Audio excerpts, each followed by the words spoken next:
दोस्तों एक कमाल के शेयर के बारे में आपको बताने वाला हूँ। ख़ास बात ये थी कि ये मात्र 3 रुपए का था और जब इसने 1 साल के अंदर ग्रोथ दिखाई तो आप अंदाज़ा नहीं लगा सकते हो ये कितनी हाई पे गया था। ये 3 लाख % की ग्रोथ दे के बैठा था। अब आप सोचो 3 लाख % कितना हो गया। अगर वो 3 रुपए का शेयर भी था तो उससे देश का सबसे महंगा शेयर बन चुका था। लेकिन अब वो गिरावट के दौर में है, 40% टूटा है और 6 महीने में देखा जाए फिर से उसका टूटना भी लगातार बरकरार है। तो अभी भी प्रेजेंट टाइम में वो इंडिया का जो सबसे महंगा शेयर कहा जाता है MRF, जस्ट उससे ही पीछे है और ज़्यादा पीछे तो नहीं गया है। कंपनी के बारे में बताऊं तो एलिसिड इन्वेस्टमेंट लिमिटेड कंपनी का नाम है। मैं आपको उसकी थोड़ी सी डिटेल बता देता हूं। कंपनी का नाम है दोस्तों एलिसिड इन्वेस्टमेंट लिमिटेड। अब जैसा आप लोग देख ही रहे हो दोस्तों, 5 दिन में इसने रिटर्न दिया है कितना, ये 250 रुपये का लॉस हुआ है और 1 महीने में 2% का लॉस दिखा रहा है।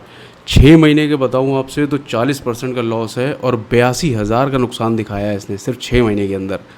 अब इसका 1 साल का रिकॉर्ड देखो तो दोस्तों कमा तो लिया उन लोगों ने जिन्होंने शेयर खरीदा था 3 रुपये में।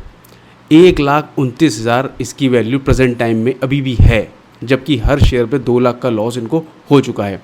यानी ये अपने हाई 3 लाख साढ़े 3 लाख रुपए से अब इस टाइम पे 1,29,000 के आसपास आ चुका है। तो दोस्तों अब ये मुझे पता है प्रॉफिट किन्होंने कमाया होगा, अंदाज़ा लगाना टाइम नहीं लगता है। ज़्यादातर कंपनी के अपने शेयर होल्डर ही होते हैं और थोड़ा बहुत जिन्होंने शायद पैसा लगा रखा होगा पहले से वो होंगे। थोड़ी अंदर तक डिटेल देख लेते हैं, इतना महंगा क्यों है शेयर। बुक वैल्यू दोस्तों देख रहे हो आप इसकी 4.5 लाख रुपए, यानी कि इसी वजह से शायद थोड़ा सा महंगा है ये। और बुक वैल्यू के हिसाब से शेयर प्राइस देखा जाए 1,29,000। MRF के बाद दोस्तों यही एक शेयर है जो इतना महंगा है, तो ये तो आप समझ ही गए होगे देख के। रिटर्न और इक्विटी तो दोस्तों इन्होंने कुछ दिया नहीं, ना ही कोई प्रॉफिट इनका ROC में ही है, फिर भी शेयर की वैल्यू इतनी हाई जा रही है। अब थोड़ी सी और अंदर तक की डिटेल देख लेते हैं। प्रॉफिट लॉस देखा जाए दोस्तों तो सिर्फ 205 करोड़ का है, वो भी बिना टैक्स के। अब टैक्स भरने के बाद आप देखोगे तो 153 करोड़ कमाया है कंपनी ने सिर्फ एक साल में, 153 करोड़, और एक शेयर की कीमत इनकी जा रही है 1,29,000।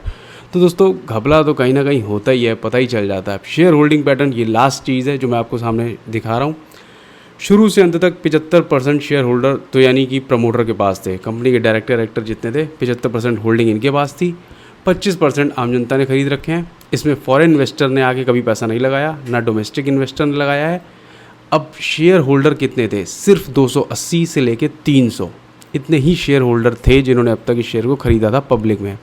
अब आप देखो 25% शेयर होल्डर सिर्फ 328 लोगों के पास था और जैसे ही इसके शेयर प्राइस बढ़े ये 2,500 कितने 250 शेयर होल्डर आ गए। यानी कि इन 328 लोगों ने इसको महंगे दाम में बेच दिया और अब जो आम जनता पब्लिक थी उन्होंने इसको महंगे दाम पे ख़रीद लिया। इनको लग रहा होगा कि अब शायद प्रॉफिट कमाएंगे। तो दोस्तों इनका कट चुका है। तो मेरे अंदाजे से अब इसमें पैसा लगाना तो बेवकूफ़ी है। 1.5 लाख रुपए का शेयर कौन खरीदेगा। खैर इन 2,800 लोगों ने तो खरीद ही डाला है, तो मेरे हिसाब से तो इससे दूर रहना, कोई फ़ायदा नहीं है इन चीज़ों में। बाकी दोस्त इन्वेस्टमेंट से पहले अपनी खुद जांच कर लेना। Thank you.